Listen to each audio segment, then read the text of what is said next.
Satelis po. Pag-uusapan natin ngayon, ito po, no, si nanawagan po ang Congressman Rufus Rodriguez, no, na ibasura ito pong panawagan o request ni Secretary Gadon, no, na isama sa tiyatya yung mga political provision, no, pati po yung extension ng panunungkulan ng mga congressman at saka yung pagpapalit ng from presidential to parliamentary. Ang makikinabang din po yung mga congressman.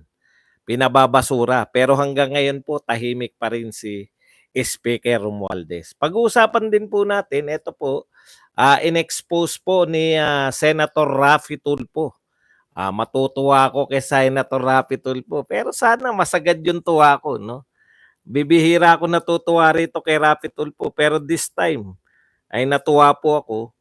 Kaya lang, may kaya lang yan eh. Pag tinuloy-tuloy. Kasi natuwa rin ako sa PCSO eh. Di ba? In-expose niya rin eh. Kaya lang, lumungkot tayo nang wala ng follow-up. No? Okay. Ito po, in-expose niya. Conflict of interest. Ngayong araw lang po. Iba pa po yung sagutan kahapon. No? O nung isang araw ba yun? With Secretary Yulo. Ngayon po, conflict of interest, no, bilang Department of Natural Resources, Environment and Natural Resources. At syempre, konting ano lang natin, no, medyo papahapiyawan lang natin itong pinakamatalino di umano na vlogger ng mga BBM at Tambi vloggers na si Coach. Yan po mga pag-uusapan natin, pero bago yan, kung bago ka pa lang dito sa ating channel, mag-subscribe ka na. Dahil ito lang ang tayong channel na may kinikilingan, may pinapanigan, una sa balita, uli sa impormasyon, kaya ano pang hinihintay nyo? Pindot na, okay. Pasensya na kayo wala tayo kaninang hapon. Medyo namahinga po tayo at maaga po tayo ngayon para makabawi tayo sa pamamahinga natin kanina. Sarap po matulog. Pero biro. Okay. Oo, isa lang naman yung coach dyan. Yung nag-aaral ng abogasya. Unahin na natin, no? Ako, wala naman akong balak, Kaya lang, syempre, lumalabas sa feed mo, no? Hindi ko naman iniintindi yung mga topic niyan, pero pag mga direktang banat kay Sara Duterte, pinanonood natin ng konti, no? Konti lang. Nakakatamad panoorin. Nakakatamad silang panoorin kasi pag nanood ka sa kanila, para ka rin nagbabasa lang ng dyaryo, para ka lang din nanonood ng TV, di ba? Manonood ka nung mga napanood mo sa TV, pwede mong panoorin sa TV, tapos magre-react ng konti, napalpak naman, no? Okay. Unahin na natin to. May pamagat kasi, tahimik na nga, lagapak pa din. Tapos Pulse Asia. Teka muna, sabi ko, Pulse Asia, bakit lagapak si Sara Duterte? Hindi niya naman, BP Sara Duterte, kabahan ka. Tahimik ka na lang, lumagapak ka pa rin. Ibig ko sabihin, saan niya nakuha yun? Kababasa ko lang, kapag mamalaki ko lang sa inyo, di ba? Na nangunguna na naman si Sara Duterte sa lahat, no, ng survey. Nangunguna po si Sara Duterte. Meron lang lumamang sa kanya sa presidential election, presidential survey si Raffy Tulfo, pero 1 point lang. Statistically, they are tied, no? Pero lahat po nangunguna si Sara Duterte. Kaya ang sabi ko, ano kaya sinasabi nitong ni Coach Bukbuk? Tignan ko nga kung talagang lagapak si Sara Duterte. Hindi na po ako doon umabot sa lagapak, no? Ang dinidiscuss niya, hindi ko maintindihan, no? Bakit ba coach yan? Nagtitinda ba ng kung ano-ano yan? Parang si Dante rin ba yan? May tinitinda rin? Kaya coach, hindi ko alam kung bakit coach yan eh. Tapos ang sinasabi niya, estudyante siya ng nag-aaboga siya ka, di ba? Ikaw na pinakamatalino. No wonder kung ikaw ang pinakamatalino sa mga Tambi vloggers at BBM vloggers. Hindi na po kami magtataka kung bakit hindi umaangat sa survey si Martin. Eh ikaw na pinakamatalino. Habirin nyo, tignan nyo po ang analysis niya. Ito pong Pulse Asia, sabi naman sa inyo, no?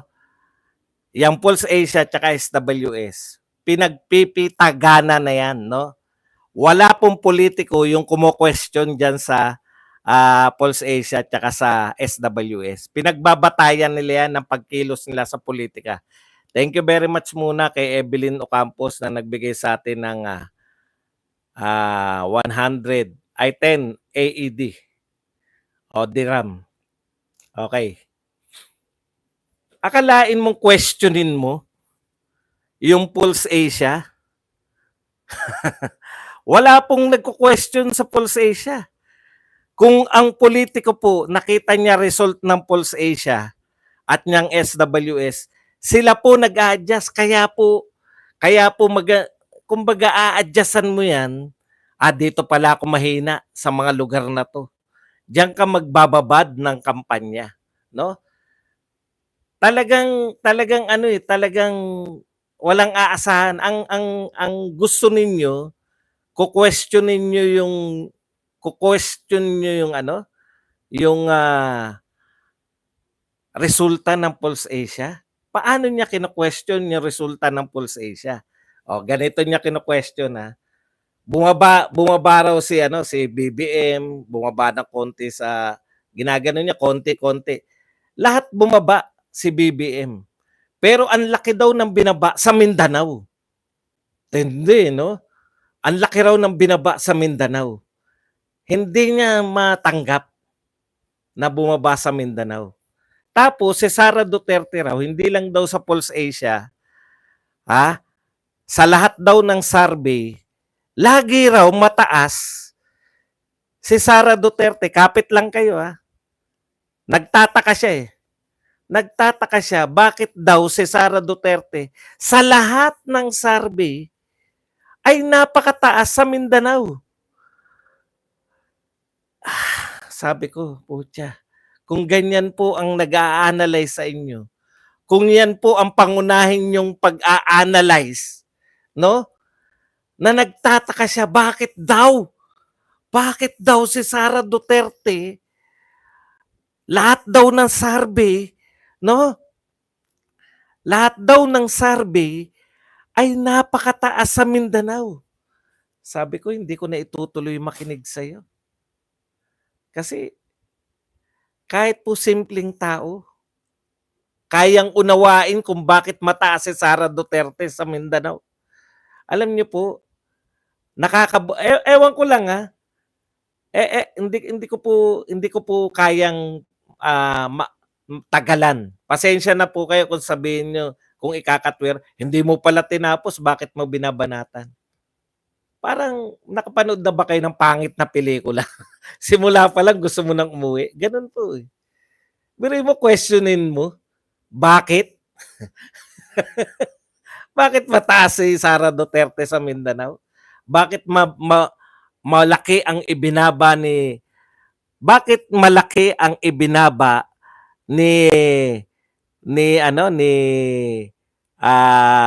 BBM sa Mindanao at bakit mataas lagi si BP Sara sa Mindanao?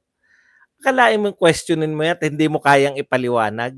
Ang kino-question mo yung sample size, no? Sample size ng sabi ko, hindi na ako magtataka kung bakit walang improvement si Martin Romualdez. Kasi hindi marunong mag-analyze yung pinakamatalino yung vlogger eh. Kung yan ang pinakamatalino yung vlogger, sukuan na yan dapat. No wonder kaya naghahagilap ng mga vlogger na tagalabas ng politika. Napakasimple lang dun. Simpleng-simple lang po nun.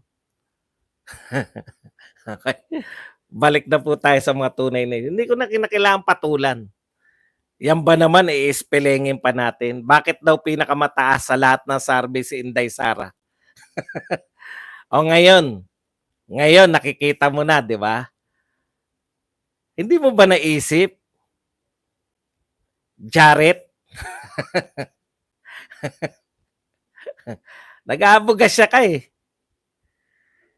Hindi pa ba tatatalakay niyo sa wala pa ba kayong subject na statistics para questionin mo yung Pulse Asia survey? Napakahina naman ng kung saan ka man nag-aaral ng abogasya. Walang kumu-question sa Pulse Asia at SWS. Puwede niyong questionin yung mga bago kasi wala pa sila, eh, mga Okta Search, etong Publicus Asia, yang, Tanghere kasi wala pa silang, track record, eh, 'no? Wala pa silang track record. Kaya ku-questionin mo, sablay. Okay, punta na po tayo. Kaya yan yung dahilan nung sinasabi namin na kailangan talaga ng mga Marcos, sana yung mga Duterte. Yung suporta ng Duterte, kaya pala gano'n kayo, eh, 'no? Kapapanalo pa lang ni Marcos, very willing na kayo na tablahin na si Sara Duterte. Napuna ko 'yan, eh, 'di ba? Unit team pa ako no'n, eh. Kaya pala gano'n ang attitude niyo, hindi niyo pala maunawaan yung mga na kung gaano ka-solid ng mga Duterte yung Mindanao, 'no? Hindi niyo pa rin hanggang ngayon maunawaan. Siguro ang sinasabi ng mga 'to, eh, ang laki-laki ng boto ni BBM sa Mindanao.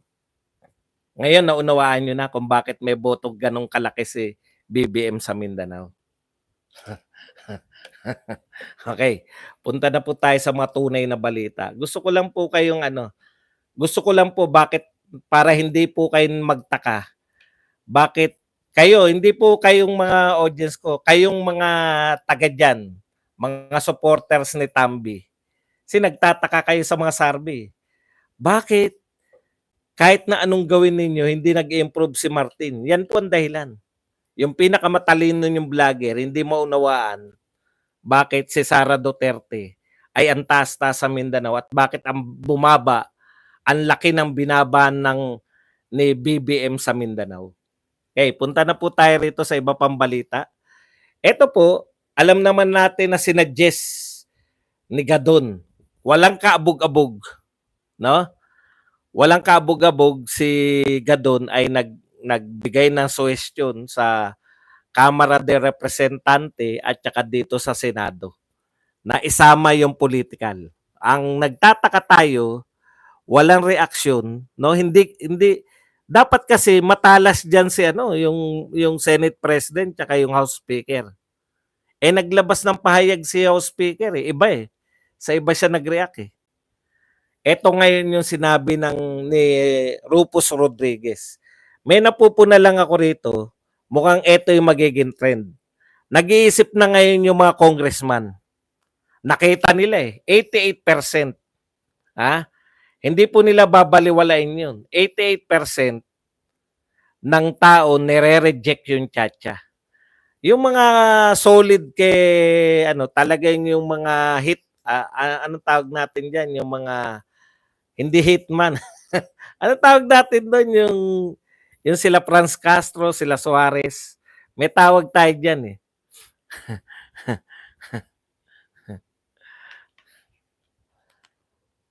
Ano na nga tawag doon? Attack dog. Maliban sa mga attack dog, no? Yung laging nagpe-press con na puri-purihin. Kasama na si Garin. Etong mga attack dog, talagang solid yan kay Martin. Pero yung iba po, yung ibang congressman teka muna, bakit hindi ako yung ibang congressman na mahilig pong kung sino yung nakapwesto, doon sila. Eh, kung kay Duterte lahat yan eh. Nung panahon ni Duterte, natutuwa kayo, di ba? Sasabihin niyo siguro, "Kita mo, iniwan ka na ng mga supporter mo." Yung mga congressman gano'n po talaga ugali. May magiging solid diyan kay Martin. Pero nakita na nila 88%, nakita na nila yung suporta ng mga Duterte hindi nagbabago. Nakita na nila na yung grabe yung laki ng ibinaba sa trust and approval rating ni Pangulong Marcos. Nakita na nila na hindi umaangat si Martin sa 0.5%, no? Siyempre may future pa yung mga yung mga congressman. Ha? Hindi po nagtataya yan. Eh kung sa isang very popular na pangulo, very willing silang iwanan si Duterte. Kahit may anak pang vice president eh. 'Di ba? Very willing silang iwan dahil narito na yung power eh. Eh nasa kalagitnaan na tayo, pinaghahandaan ng lahat yung 2025 eh. Alam na nila, nakikita nila yung survey ng presidentiable at survey ng senatoriables. Eh panay Duterte Duterte boys, no? Sama na si Aimee. Panay kaalyado ni Duterte yung winning. Eh kaya nag-iisip na yung mga yan, no? Ito po, tignan nyo. Ang una pong nagbigay, no? Hindi naman siya nagduda. Pero nagbigay na siya ng kondisyon kay Martin. Ito po, pakinggan nyo si Rufus Rodriguez. To si Rufus Rodriguez kasi dilawan to. Di ba tao ni ano to? Tao po ni ano to, ni anong pangalan to? Lenny. Sabi po ni Rufus Rodriguez, dahil sikat yang ano eh, sikat yang suggestion ni Gadon.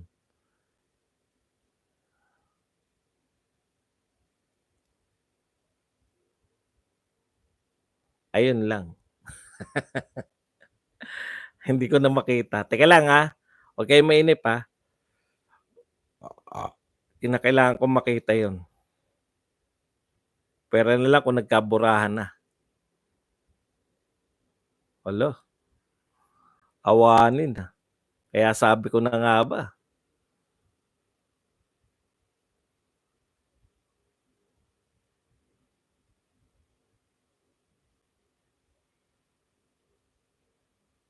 Ito po. House Committee on Constitutional Amendments Chairperson. Siya pala yung chairperson, si Rufus, no? House Committee on Constitutional Amendments Chairperson and Cagayan de Oro Representative Rufus Rodriguez urged, hinihikayat niya si Speaker Ferdinand Martin Romualdez to ignore the political amendments proposal of Presidential Advisor Larry Gadon, no? Diretso sa basurahan. Yan po ang gustong mangyari ni Rufus Rodriguez. Ibasura. Ayan, no? Diretso sa basurahan. Romualdez urged to ignore Gadon's political reform proposal. No? Basahin natin kung meron siyang sinabi na diretso sa basurahan. I want to make it clear, this administration's position in introducing reforms to our Constitution extends to economic matters alone or those strategically aimed at boosting our country's economy, nothing more. Ayan Dati lahat ng sabihin ni Martin, okay sila eh. 'Di ba? Alam naman natin na itong tsatsya na to ay patungo po to sa political. No? Ito po, tahasan. Meron na pong congressman, makapangyarihan po yan. Sabi niya, hindi ako papayag. Sinabi sa atin na economic lamang ang tsatsya. Kaya hinihikayat ko si Martin na ibasura. Wala pong reaction si Martin eh. Mabilis po yan si Martin eh. Pag may ganyan pong issue tungkol sa tsatsya, nagre-react agad yan. Pati yung mga tao ni Martin, si Suarez, si Sino yung taga Pampanga? Si Gonzales, tsaka si Dalipe, si Dalipe, si Garin. Ang tanong ko, nasan kayo ngayon? No? Correct. Nagmamanoobra na si Rufus. Parang ito yung way out namin. Di ba? Ito yung way out ko sa pagsuporta. Kasi nagdeklara siya, sabi niya, ang Chacha ay para lang, nung sinusuportahan kong Chacha, para lamang sa economic. Yan yung sinabi ng administrasyon. At wala nang iba. Tanong lang, Rufus, tayo naman, matatagal na tayo sa politika. Ikaw, matagal ka ng congressman. Ha? Hindi lang naging congressman yan, para naging mayor pa yata yan o kung ano pa man ng Cagayan de Oro. Matagal na yan eh. Matagal ng congressman yan. Ako naman, matagal na akong sumusubaybay sa politika, Rufus. Talaga ba naniniwala ka na economic lang yung babaguhin nyo?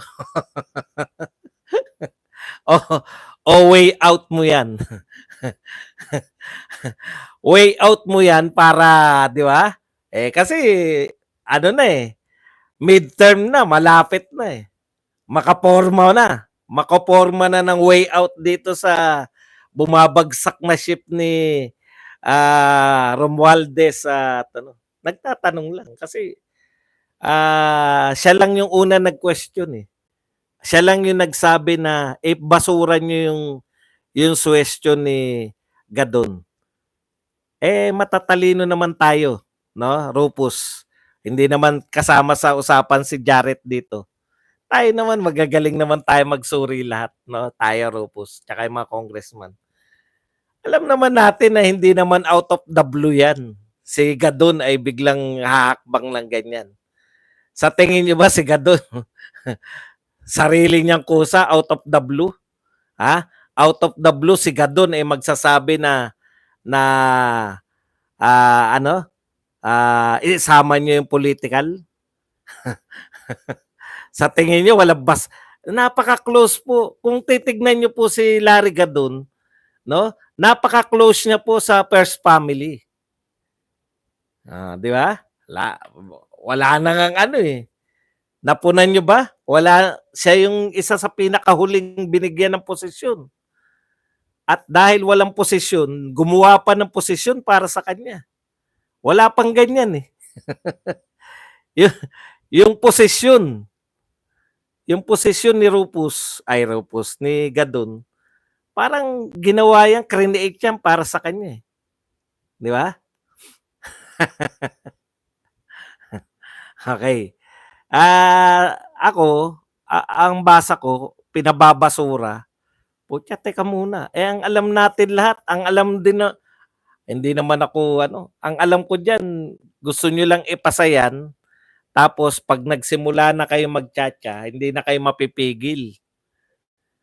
88% ayaw ng tsatsa. Yung mga matagal na sa politika, putya, marunong magbasa yan. 88%, hindi po yan 88% na tsatsa lang.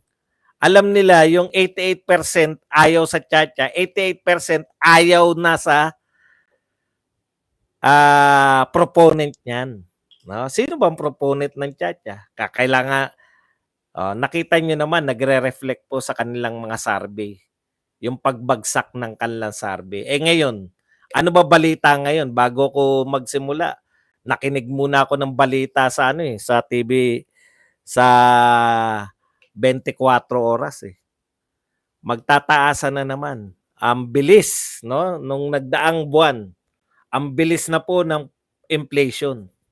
Inflation po ang binabalita ng GMA7. Kaya yung 88% na yan, hindi po pwedeng i-ignore yan ng mga katulad ni Rufus Rodriguez. Yung mga gustong makasurvive, dapat ganyan ang panawagan nyo. Nagbigay na si Rufus Rodriguez Di ba? To save your face. Kaya lang, wala na talaga. Pagka marami sa mga congressman ay nanawagan ng Noto Political Chacha. Yari na yung ambisyon ng Kamag-anak Incorporated. Kasi yun lang talaga ang pag-asa eh. Yun lang talaga yung pag-asa. Never pong mananalo yung 0.5 sa 2028 kahit sabihin yung napakalayo pa niyan. Hindi po yan makakakuha ng sapat na boto. Punta po tayo rito. Mamaya po mga tanong ha. Punta po tayo rito sa kay Tulfo. Alam niyo panahon bumibilib tayo kay Tulfo. Pero dahil sa may naranasan na tayo, bumilib din ako nung PCSO eh. Okay yan. Ini-expose ni Tulfo yung mga imposibleng tama ng PCSO. Kaya lang di tayo bumilib nung biglang tumahimik eh. Tapos walang resolusyon, no? Wala silang ano yung gagawin, walang heads must roll. Eto na naman, basahin po. Iba po to sa sagutan sa ha. 'Di ba guess na nila si Yulo, nagkasagutan na diyan sa may para mabigyan lang kayo ng background. Ang sagutan nila diyan sa may Chocolate Hills. Yung ano pa rin yung very technical eh. Sino yung nag-aproba, bakit na-aprobahan? Dapat tapos na yun eh. 'Di ba? Kung naaprobahan man yan, may nag-aproba man. Kasi ang sinisisi nila, ang ginagawa nila scapegoat, yung mga barangay captain. Sabi kasi ng DNR, kahit kami yung chairman, may barangay captain pa rin. Sila yung mga nakakarami, sila daw yung nagbotohan. Sila, parang sinasabi nila na sila yung halos nagbigay ng, hindi makapaniwala yung mga senador sa ganong katwiran. Lalo na ako. Paano nyo ako mapapaniwala dyan na ganyan ang katwiran, hindi nyo alam? O sige, palagay nyo nang hindi nyo alam. Palagay nyo na naghuhugas kayo ng kamay. No? Wala talaga kayo, mga barangay tsaka local officials lang yung nag-aproba.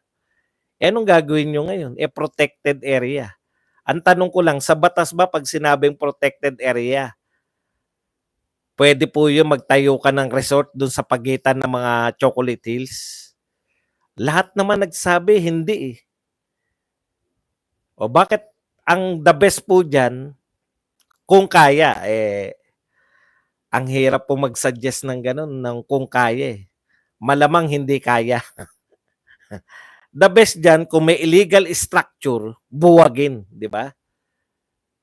Madaling magsabi, no? Kung fans ka ni Duterte, madali lang kay Duterte yan eh. Sabi nga sa inyo, mas mayayaman yung mga taga Boracay eh. Bilyonaryo yung mga yun, ilan yung tinastas. Yung kay Pacquiao yata yung isang resort dun. Tinastas din yun. Hindi kayo makakapalag kasi yan yung batas eh. Okay, so anyways, ito po ang expose ni Raffy Tulfo. Ayan. Kaya sabi ko nga, okay yan dito ako medyo believable ka rito. May kondisyon yung pagkabilib ko. Pag natuloy-tuloy mo to. Pero pag biglang namatay yung issue, alam na ng mga audience kung ano nangyari. Ito po ang sinabi ni Raffy Tulfo. Senator Raffy Tulfo on Friday raised a conflict of interest with Environment Secretary Maria Antonio Yulo Loizaga. Yan. Loizaga nga pala dapat. Yulo dati. Napangasawa niya nga pala si Ginebra. Si Chito Loizaga. Okay. Yung kay Tulfo, yung mga Yulo family daw ay nagkaroon ng 40,000 hectares no sa towns of Coron and Bosungwa. Yan. Ayon kay Tulfo, ito po yung tinatawag na yung 40,000 daw na to. Ayan no. In 1975, then President Ferdinand Marcos Sr., 1975 pa to, matagal na to. Hindi pa tao yung karamihan sa inyo. Issued Presidential Proclamation number 1387 declaring 40,000 hectares land area in Busuanga and Coron as pasture reserve, a protected area owned by the state, no? So owned by the state 40,000 hectares, no? Dineklara ni Marcos Sr. na protected pasture reserve. Okay. Pero pag-aari ito ng estado. Ayon pa kay Tulfo, 1 taon matapos ideklara ni Marcos na ito ay protected reserve, pasture reserve pala, pasture reserve. Siguro pasture. Sa pagkakaunawa ko rito, yung pasture, yung reserve yan para sa mga baka-baka, di ba? Kaso pag-aari ng gobyerno. Yan na, state-owned. Malinaw, 40,000. Okay. Pero pagkalipas ng 1 taon, the Yulos allegedly obtained said property. Ito po ay pag-aari ng gobyerno. Pagkalipas lang na 1 taon, ayon kay Tulfo, ito raw po ay naging pag-aari ng mga Yulo. 40,000 hectares. Napakalaki po. Okay. So ito po ay DNR Chief's privately owned Yulo King Ranch has been branded the largest agrarian anomaly. Grabe, no? Largest agrarian anomaly. Makinig tayo, Every year, from 2015 until now, hundreds of farmers would hold a protest in Palawan as they request that the small 900 hectares land, which is part of the YKR, be distributed. So 900 hectares lang yung hinihingi nitong mga magsasaka sa 40,000 hectares. So konting bahagi lang ng 40,000. Taon-taon daw mula 2015. Kaya po, ang tanong ni Tulfo ay eto, no? Sana.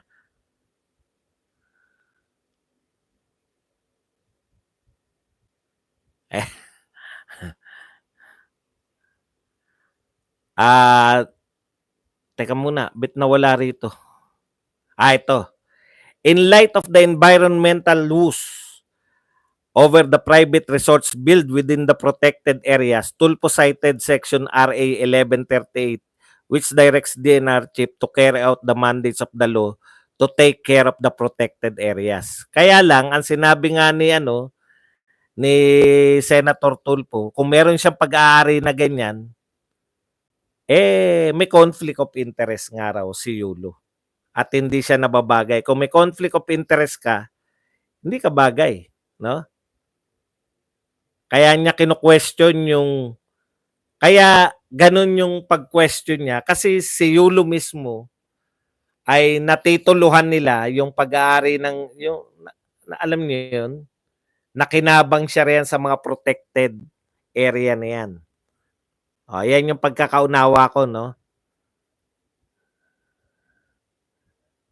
Ito po. So, gusto ngayon sa makatwid, pinaiimbestigahan, gusto pong paimbestigahan, gumawa ng resolution si Tulfo para imbestigahan mismo si Yulo kung siya po ay may conflict of interest kasi kung siya mismo may conflict of interest, ayon kay Tulfo, ay mako-compromise yung mga objectives ng departamento sa pag-enforce ng mga batas regarding protected areas.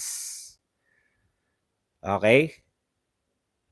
Katulad po ng pag-angkin, pagkakaroon ng lupain ng mga Yulo noong 1976. Yan po ang gustong imbestigahan ni Tulfo. Di ba ang ganda? Ang question, sana matuloy-tuloy magkaroon ng resolusyon na makita natin yung na may napaparusahan o natatanggal sa pwesto, no? Sa mga investigasyon na to. Kasi batas o kaya napakulong, napatanggal sa pwesto. Kasi kung mayat-maya po kasi, eto na yata yung Senado na may pinakamarami. Imaginin po niyo noon umaangal na tayo kay Grace Poe, natatandaan ko 'yan, eh. Nung bagong upo si Grace Poe na senador, mahilig po 'yang magpa-hearing na magpa-hearing. Pero in comparison po ngayon sa panahon nila Tulfo, Diyos ko, araw-araw yata may hearing, eh, ngayong panahon na ngayon. Nadamihan na tayo nung bago si Grace Poe, eh.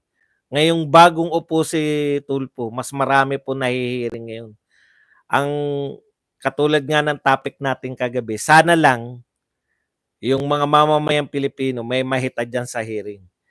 Hindi ko po sinasabi na tama si Tulfo, mali yung mga YOLO, pero yan po mga magagandang imbestigahan.